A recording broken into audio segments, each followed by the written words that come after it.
സ്വഭാവം അൽ കിബ്റു, അഹങ്കാരമാണ്. ഭൗതിക ലോകത്തിനോടൊരു പ്രണയം വന്നാൽ ഓട്ടോമാറ്റിക്കലി നമുക്കുണ്ടാകുന്നൊരു സ്വഭാവമാണ് അഹങ്കാരം. പിന്നെ നടത്തയുടെ രൂപവും ഭാവവും ഒക്കെ മാറും. പിന്നെ സ്ലോ മോഷനാകും. പിന്നെ വർത്തമാനത്തിലൊക്കെ ഒരു പ്രത്യേക ഞാൻ പഠിച്ചതൊക്കെ അങ്ങ് വിഷയ എന്നൊക്കെ പറയാം. അങ്ങനെ കുറച്ച് അങ്ങനെ ഒരു സംസാരത്തിലൊക്കെ ഒരു സാധനം കഞ്ചാവ് പിടിച്ച പോലെയൊക്കെ വരും. അത് സംസാരിക്കുന്നത് കുറച്ച് പണം കൂടുന്നത് കൊണ്ടാണ്.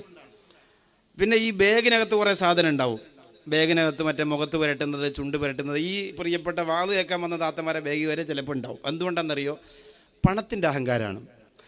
പിന്നെ ഒരു ഹോട്ടലിൽ കയറിയാൽ കൈ വാഷ് ചെയ്ത് കഴിഞ്ഞാൽ സാധനം എടുക്കുക, 2 സ്ഥലത്തും തേക്കുക, ഇങ്ങനെ ആക്കി വയ്ക്കുക. അതായത് പടച്ചോനെ കളിയാക്കലാണ്. എനിക്ക് നീ തന്നതൊന്നും പോരാ, നീ സെറ്റ് ചെയ്ത സാധനം ശരിയായിട്ടില്ല, അതുകൊണ്ട് ഞാൻ കുറച്ച് സാധനമൊക്കെ മാറ്റി അഡ്ജസ്റ്റ് ചെയ്തങ്ങ് പോവുകയാണ് എന്ന് അള്ളാഹെ കളിയാക്കലാണ്. അള്ളാഹു കാക്കട്ടെ. തബാറക് അല്ലാഹു അഹ്സനുൽ ഖാലിഖീൻ. എൻ്റെ പ്രിയപ്പെട്ടവരെ, സങ്കടമുണ്ട്. തമാശ പോലെ ഞാൻ പറഞ്ഞെങ്കിലും അത് നമ്മുടെ ഉമ്മത്തിൻ്റെ തിരിച്ചറിവിൻ്റെ കുറവാണ്. സങ്കടമുണ്ട്. അപ്പം ഈ അഹങ്കാരം വരുന്നത് എന്തുകൊണ്ടാണ്? ദുനിയാവിനോട് അമിതമായ പ്രണയം കൊണ്ടാണ്. ഈ അഹങ്കാരം എന്തിനെയാണ് തിന്നു തീർക്കുന്നത്? ഈബത്ത് അമലിനെയാണ് തിന്നു തീർക്കുന്നതെങ്കിൽ യഅ്കുലുൽ അഖ്ല, നമ്മുടെ ബുദ്ധിയെ തിന്നു തീർക്കും അഹങ്കാരം. അഹങ്കാരം ഉള്ളവന് ബുദ്ധി ഉണ്ടാവില്ല. അഹങ്കാരം